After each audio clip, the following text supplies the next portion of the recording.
Hi everyone, and thank you for subscribing to my channel. Please press subscribe now so you'll be notified when all my videos are posted. And again, I'm very grateful for all of your support by sharing my videos far and wide.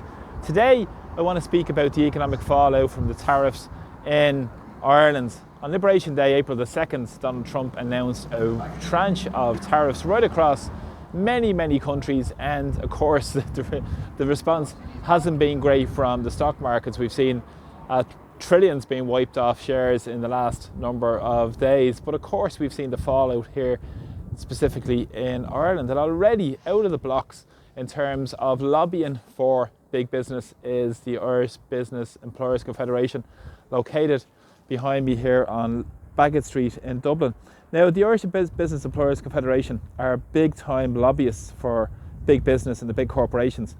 In the last year, they've had 430 lobbying returns on the lobbying register, and they have up to 40 trade associations set up across various sectors, from aircraft leasing, the drinks industry, across to supporting big multinationals. And also, interestingly enough, they have a director for lobbying and influence. Surprise, surprise.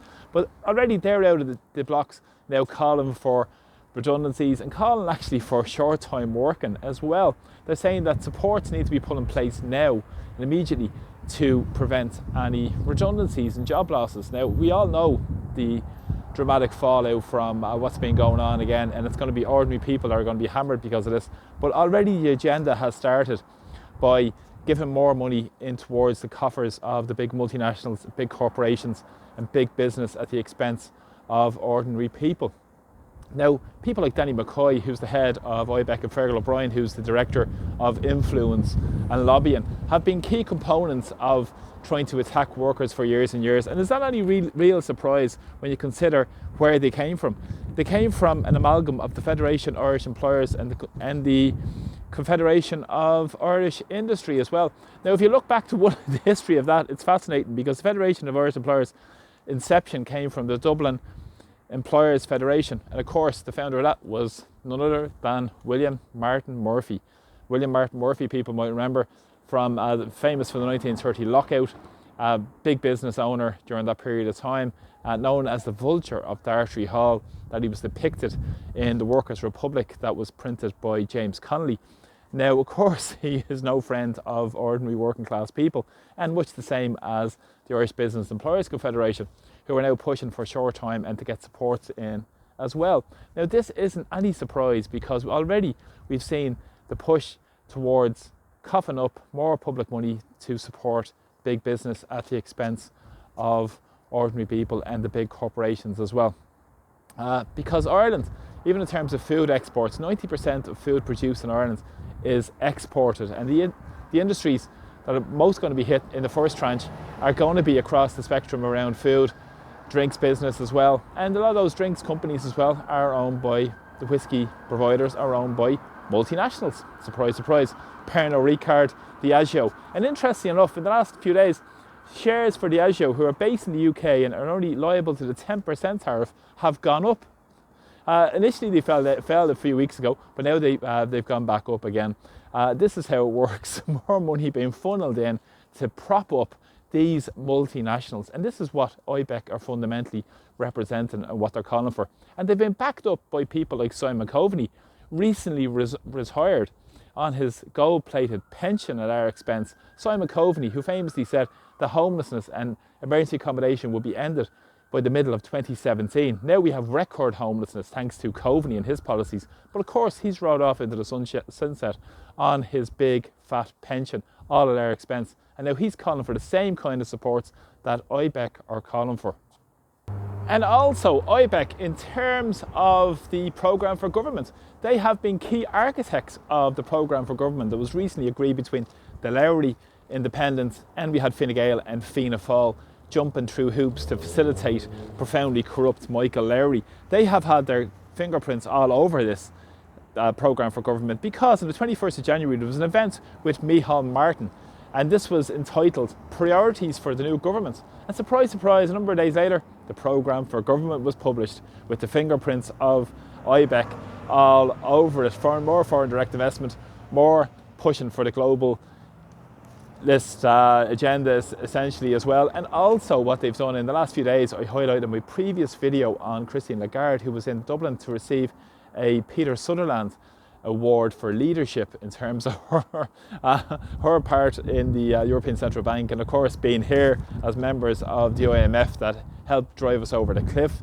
And of course they have been pushing for this agenda in terms of their programme for government. And of course Micheál Martin then went on a week later to talk about the programme for government at another event, a national council that was held by the Irish Business Employers Confederation.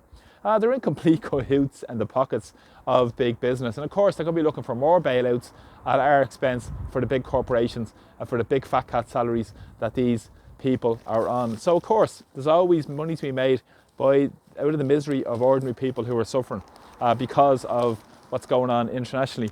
Now we'll see how this develops in terms of Trump's tariffs, in terms of looking at the stock market collapse essentially at this period of time. We know it's significantly overvalued, to put it very mildly, and of course it's just one big casino ultimately. In the United States, it's even been said that 88% of the shares are owned by 10% of the population.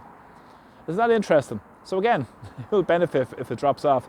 Lose a little bit, but they'll buy back and start making more money on the bounce back as they buy up more shares. But money might be transferred, maybe Trump holds in hopes, into government bonds, and perhaps that the Federal Reserve and Jerome Powell will reduce interest rates, which will then hopefully create something for him in terms of driving his economy. But what could happen is, and we already see it at the moment, higher prices, stagflation, which could start pushing around Europe in terms of low growth, which Europe has been imploded in terms of growth being in decline because of what's going on, the fallout from COVID, the magic money tree being printed, the quantitative easing policies of the European Central Bank, and also because of the war in Ukraine with sky-high energy costs, which is deindustrialising Europe. Well, at the same time, that's why they're moving towards this war economy. So yeah, madness, absolutely crazy stuff happening in terms of what's going on in Irish society. But always look at who benefits and who